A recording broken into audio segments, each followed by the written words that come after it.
ব্যস্ত ছিলাম, ব্যস্ততার মধ্যে থাকার জন্য আলোচনা আসা সম্ভব হয়নি।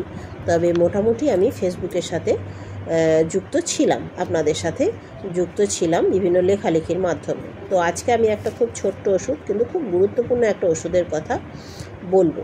তো আমার একটা প্ল্যানিং আছে, সেটা হচ্ছে যে আমি এন দিয়ে অ্যালফাবেটিক্যাল এন দিয়ে আমি সমস্ত ওষুধগুলো, মোটামুটি গুরুত্বপূর্ণ ওষুধগুলো আলোচনা করেছি। এখন আমার মনে হয়েছে যে ব্রেকটা আমি এই জন্যই নিয়েছি যে আমি একটা প্ল্যানিংয়ের মধ্যে আছি। আমার মনে হয়েছে যে আমি অ্যালফাবেটিক্যালি ওষুধগুলো আলোচনা করব, এ বি সি ডি এইভাবে, মানে গুরুত্বপূর্ণ ওষুধগুলো আগে আলোচনা করে নেব, লক্ষণগুলো আলোচনা করব। তো আজকে আমার যেটা আলোচনা, যে ওষুধটা সম্পর্কে বলবো, সেটা হচ্ছে অরাম মিউনেট, অরাম মিউরিয়াটিকাম ন্যাট্রানাটাম। এই ওষুধটা খুব গুরুত্বপূর্ণ একটা ওষুধ।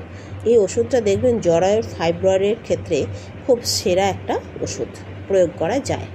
তো আমাদের সাধারণত মহিলাদের ক্ষেত্রে জরায়ুর সমস্যা, অর্থাৎ ইউটেরাসের সমস্যা দেখবেন অনেকটা মেন্টাল সমস্যা থেকে আসে।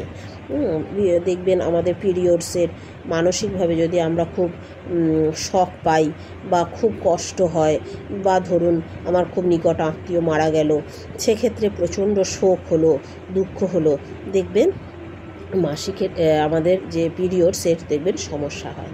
তো তখন তো অন্যান্য ওষুধ আছে, ন্যাট্রামিউর আছে, ইগনেশিয়া আছে। তো লক্ষণ ভিত্তিক যদি চিকিৎসা বলা হয়, আর ফাইব্রয়েডের ক্ষেত্রে বলা হয় যে এটা একটা সেরা ওষুধ। তবে আমি কয়েকটা লক্ষণ আছে, লক্ষণগুলো সংক্ষিপ্তভাবে কয়েকটা লক্ষণ আমি বলবো, 4-5টা লক্ষণ আপনাদেরকে বলবো। তো এখন লক্ষণ হচ্ছে যে ailments from death of relative, অর্থাৎ আত্মীয় পরিজনদের মৃত্যুর পর থেকে এই সমস্যাটা আসে। কীরকম না, কোনো মানুষ তার খুব নিকট আত্মীয় মারা গেছে, দিয়ে সংসারের চাপটা তার ওপর পড়েছে, এবং সে বা পরিবারের সকলকে নিয়ে থাকে, ভাই বোন বাবা সবাইকে নিয়ে থাকে, কিন্তু সবাই তার ওপর একটা নির্ভরশীল।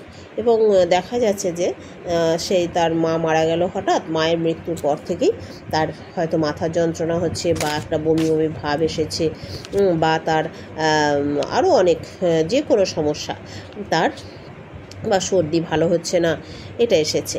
আবার ধরুন যখন সে চিন্তা ভাবনা করছে, মানে কেউ কিছু কথা বলল, বা তাকে কেউ তোমার সারাদিন ধরে কেউ একটা কোনো কথা যেটাই বলুক না কেন, সারাদিন ধরে সেই কথাটাই সে ভাবতে থাকলো।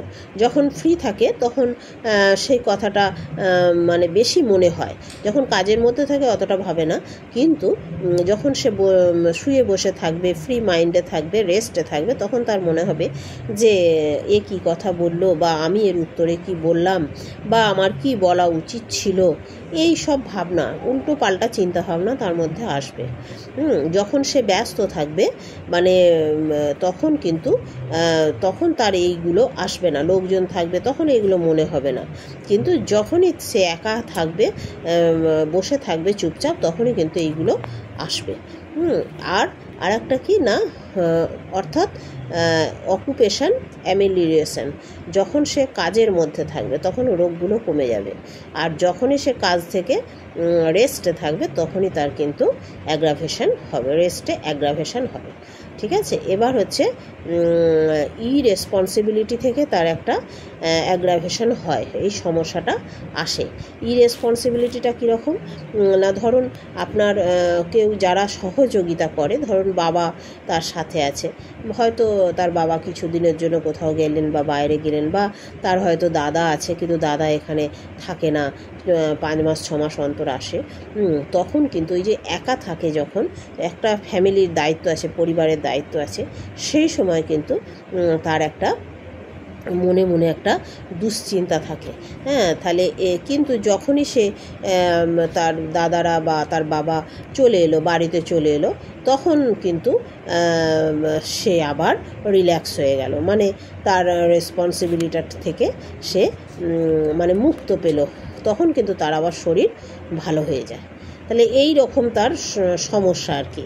আবার ধরুন আর একটা কি না, সবাই তাকে জিজ্ঞেস করলে দেখা যাবে যে আপনার সমস্যাটা কি, তখন সে বলবে আচ্ছা আপনার যে এরকম মাথার যন্ত্রণা হচ্ছে, হ্যাঁ, যে আপনার এইগুলো কেন হচ্ছে, কবে থেকে হচ্ছে, এগুলো কি ছোটোবেলা থেকে হতো? তখন বলবে যে না, আমার ছোটোবেলা থেকে এগুলো হতো না, কিন্তু আমার এই যে মা মারা গেল তারপর থেকে এই যে ভাই বোনকে দেখাশোনা করা, এই যে যত্ন নিচ্ছি, সারাদিন কাজ করছি, সবাই আমার ওপর ভরসা করে আছে, আমাকে ভোরবেলা উঠতে হচ্ছে, হ্যাঁ, কিন্তু দেখুন আমি ভোরবেলা উঠছি, অ্যালার্ম দিচ্ছি, কিন্তু অ্যালার্ম দিতে হচ্ছে না, তার আগেই আমার ঘুম ভেঙে যাচ্ছে। মানে আমার একটা সব সময় একটা নিজের মধ্যে একটা অন্যরকম একটা ভাব থাকে, মানে ঘুমোলেও আমি খুব কিন্তু কনসাস থাকি, এবং দেখা যাচ্ছে 5টায় অ্যালার্ম দিয়েছি, আমার তার আগেই 4:50 আমার ঘুম ভেঙে গেল। মানে সকলের দায়িত্ব নিতে নিতে আমি যেন কীরকম একটা হয়ে যাচ্ছি আমার মধ্যে। তাহলে এই বিষয়গুলো, কাজকর্ম যখন করছে ভালো থাকছে, কিন্তু যখন আবার রেস্ট এসে যাচ্ছে সমস্যা হচ্ছে। তার মানে কি, তার সেই রাজটক্সের মতো কিছুটা আসছে, কিন্তু এটা আমাদেরকে বুঝতে হবে। রাজটক্স হচ্ছে যে সব সময়ই, মানে বাইরে ভালো থাকে, বাড়ির মধ্যে ঢুকলেই তার শরীর খারাপ হয়ে যায় বিছানার মধ্যে থাকলে, কিন্তু এটা হচ্ছে একটা সমস্যা থেকে এটা এসেছে। মানে হঠাৎ করে একটা দুর্ঘটনা ঘটে গেল, বা হঠাৎ করে একটা সমস্যা হয়ে গেল, মাথার ওপর দিয়ে একটা ঝড় বয়ে গেল, তারপর থেকে এই জিনিসটা এলো, সমস্যাটা এলো। তাহলে কীরকম না, ডেথ, মৃত্যু, কোনো আত্মীয় পরিজনের মৃত্যু, রিলেটিভের মৃত্যু, বা পেরেন্টসের মৃত্যু, বাবা মার মৃত্যু, এইটা একটা বিষয়। মানে সংসারের সমস্ত বোঝাটা, দায়িত্বটা তার কাঁধে পড়ে গেল। তাহলে আমাদের যখন ক্রনিক চিকিৎসা করতে হবে, তখন আমরা এই বিষয়টা একটু মাথায় রাখবো। যখন দেখব এই লক্ষণগুলো মোটামুটি মিলে গেল, 3-4টে লক্ষণ, তখন কিন্তু এই অরাম মিউনরেট ব্যবহার করব। এবং জরায়ুর যে ফাইব্রয়েডের সমস্যা, এটা বেশি ব্যবহার করা হয় ঠিকই, কিন্তু ওষুধের যে লক্ষণ, ওষুধটা ধরে আমরা হোমিওপ্যাথি চিকিৎসা করতে গেলে অসুবিধায় পড়ব। তাহলে আমাদেরকে কনস্টিটিউশনাল চিকিৎসা করতে হবে। লক্ষণটা যদি মিলে যায়, তাহলে এই ওষুধটা যদি প্রয়োগ করা হয়, তাহলে দেখবেন ভীষণ ভালো কাজ দেবে। তো সর্বক্ষেত্রেই আপনি যদি দেখবেন ইন্টারনেট বা যে কোনো জায়গায় আপনি সার্চ করেন, বা আরও বড় বড় ডাক্তাররা দেখবেন অনেক সময় আলোচনা করে বলেন যে এটা কার্যকরী, তাহলে নিশ্চয়ই দেখা গেছে যে জরায়ুর ফাইব্রয়েডের ক্ষেত্রে এই ওষুধটা ম্যাক্সিমাম ভালো রেজাল্ট দিয়েছে। সেই জন্য সেটা হয়তো লক্ষণটা একই, রোগ লক্ষণ আর মানসিক লক্ষণ সম্পূর্ণ মিলে যায়। মানে জরায়ুর ফাইব্রয়েডের ক্ষেত্রেই ওই মানসিক লক্ষণগুলো দেখা যায়, সেটা হতে পারে। আবার অন্যান্য ক্ষেত্রেও ব্যবহার করা যায়, মাথার যন্ত্রণা, পায়ের যন্ত্রণা, যে কোনো ক্ষেত্রে। সুতরাং আমাদের একটু মানসিক লক্ষণের দিকে নজর দিতে হবে। হ্যাঁ, শুধুমাত্র যে জরায়ুর ফাইব্রয়েড হলো বলেই এই ওষুধটা ব্যবহার করে ফেললাম না, এটা কিন্তু কেউ ভুল বুঝবেন না।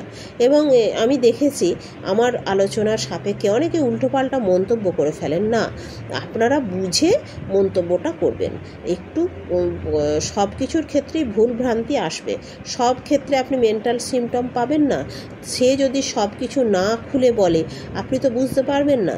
সে হয়তো চান করে না, সে প্রতিদিন চান করে না, কিন্তু আপনার কাছে এসে বলে দিলে হ্যাঁ প্রতিদিন চান করি, তাহলে আপনি তো আর মেলাতে পারলেন না। না, আপনার সেই পেশেন্ট, কোনো একটা পেশেন্ট এসে বলল, দেখা গেল যে সে সত্যি খুব সাংঘাতিক, খুব সবার সাথে ঝগড়া করে, একটুতেই রেগে যায়, কিন্তু সেই পেশেন্টকে আপনি যখন জিজ্ঞাসা করলেন, প্রথমবার সে যখন বলল যে না আমি তো খুব শান্ত, আমার এইসব ভালো লাগে না, উল্টো বলে দিল।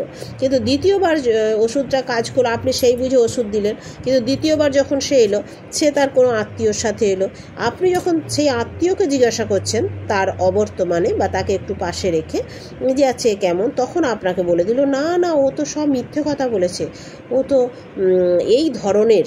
তাহলে এবার আপনাকে খুঁজতে হবে তার মিথ্যে কথা বলার প্রবণতা, সেটা একটা বিষয়। আর সে যে নিজে বলে গেছে আমি শান্ত, কিন্তু সে শান্ত নয়, খুব টেম্পারমেন্ট তার, খুব রাগী, খুব ঝগড়া করে, খুব রেগে যায়। তাহলে এইবার সব কিছু চেঞ্জ হয়ে গেল।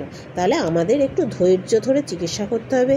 আর একটা বিষয় হচ্ছে বুঝতে হবে, জানতে হবে, ক্রনিক রোগের ক্ষেত্রে এই ওষুধগুলোর প্রয়োগটা আমাদের, সে তো আসবে বারবার, হ্যাঁ, ক্রনিক সমস্যার ক্ষেত্রে সে আসবে 2বার 3বার 4বার আসবে। একটু ধৈর্য ধরে একটু বুঝে আমাদের ওষুধ দিতে হবে। একটা সময় একটা ওষুধই আমাদের প্রয়োগ করতে হবে। তো সবটাই লক্ষণ ভিত্তিক চিকিৎসা, দূর থেকে বোঝা যাবে না, আপনি নিজের চোখে দেখে পাশে তার বসে তাকে যখন কেস টেকিং করবে তখনই বোঝা যাবে। কোনোভাবেই আর মন্তব্য করার আগে একটু বুঝে সুঝে মন্তব্য করবেন। আমি যে এটা বলতে এলাম, তো আমার তখন কি মনে হবে যে দূর থাক, কি দরকার এসব করে, তার থেকে এই বেশ ভালো আছি, আর এসব বলার কোনো প্রয়োজন নেই। তাহলে লস হচ্ছে আপনাদের, ভুল ত্রুটি হবেই। কেউ একবারে হোমিওপ্যাথি চিকিৎসা এমন একটা চিকিৎসা পদ্ধতি, এক্ষুনি বললেই তক্ষুনি শেখা যাবে না। প্রচণ্ড মন দিয়ে খুব ভালোভাবে ওষুধগুলো পড়তে হবে, আর আমাদের মাথার মধ্যে এটা ঢোকাতে হবে যে লক্ষণ ভিত্তিক চিকিৎসা, মানে রোগ নয়। যখনই আমরা রোগটা শুনে ওষুধ নির্বাচন করতে যাবো, আমরা ভুল পথে চলে যাব। লক্ষণগুলো আমাদের জানবো, আর এই ভুল পথে চলে গেলে ফিরে আসা খুব মুশকিল। এটা এমন একটা ব্যাপার। অর্থাৎ লক্ষণ ভিত্তিক চিকিৎসাটা খুব শক্ত তো একটু পদ্ধতিটা, জটিল একটা, ধৈর্যের সঙ্গে ডাক্তারকে করতে হয়। তো সেই জন্য আমরা ওই সহজ পথটা, রোগটা ধরেই যে চিকিৎসা করে ফেলবো না, প্রথম থেকে আমাদেরকে কেস টেকিংয়ের ওপর জোর দিতে হবে। দেখবেন আস্তে আস্তে 2 বছর 3 বছর আপনি যদি লেগে থাকেন এবং এইগুলো যদি ভিডিওগুলো শুনতে থাকেন, দেখবেন ভীষণ উপকার পাবেন। আপনি যদি ডাক্তার হন তাহলে সেক্ষেত্রে আপনি নিজেই বুঝতে পারবেন যে হ্যাঁ এটা ঠিক বলছে না ভুল বলছে। মন্তব্য করার কোনো প্রয়োজন নেই, সব কিছুর মধ্য থেকে ভালোটা নিয়ে নেওয়াটাই হচ্ছে একটা ডাক্তারের উদ্দেশ্য। সবাই ভালো থাকবেন।